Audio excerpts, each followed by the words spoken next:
എന്തെല്ലാം വിശേഷം? എല്ലാവർക്കും സുഖമില്ലേ? ഞങ്ങൾ അവരെ സുഖമായിട്ടിരിക്കുന്നു.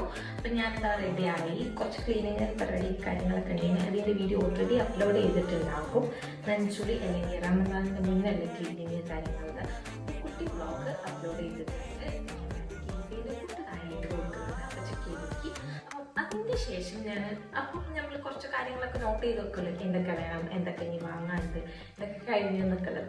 അത് ഞാൻ കുറച്ച് കാര്യങ്ങളൊക്കെ നോട്ട് ചെയ്ത് വെച്ചിട്ടുണ്ട്. നോമ്പ് കാര്യങ്ങളൊക്കെ വരാനായതുകൊണ്ട് തന്നെ എല്ലായിടത്തും നല്ല ഓഫേഴ്സ് ഉണ്ട്. അപ്പം ചെക്ക് ചെയ്തപ്പം ജാംജൂമിൽ കുഴപ്പമില്ലാത്ത ഓഫേഴ്സ് ഉണ്ട്. അപ്പോൾ ഞാൻ വെച്ചാൽ അവിടെ തന്നെ പോകാമെന്ന്. അപ്പം ഫ്ലോർ ക്ലീനിങ്, അതേപോലെ ബാത്റൂം ക്ലീനിങ്, അങ്ങനത്തെ കുറച്ച് അല്ലറ ചില്ലറ സംഭവങ്ങളൊക്കെ വേണമായിരുന്നു. അതേമാതിരി വീഡിയോ കണ്ടവർക്ക്, ഡീപ്പ് ക്ലീനിങ്ങിൻ്റെ വീഡിയോ കണ്ടവർക്ക് അറിയാൻ മതി. അപ്പോൾ ഞാൻ കുറേ പേപ്പേഴ്സ്, ബില്ല് കാര്യങ്ങളൊക്കെ എടുത്ത് വെച്ചിരുന്നു. അപ്പോൾ അതൊക്കെ ഇട്ട് വെക്കാൻ വേണ്ടി ഫയല് കാര്യങ്ങളൊക്കെ വേണമായിരുന്നു. അപ്പോൾ അങ്ങനത്തെ സാധനങ്ങളൊക്കെ വാങ്ങിച്ചു. പിന്നെ ഫുഡ് കഴിക്കാൻ പോയി. അത് ഞാൻ സെപ്പറേറ്റ് വീഡിയോ ആയിട്ട് തന്നെ അപ്ലോഡ് ചെയ്യാം. വീഡിയോ ഇഷ്ടപ്പെട്ടാൽ ലൈക്ക്, ഷെയർ ആൻഡ് subscribe.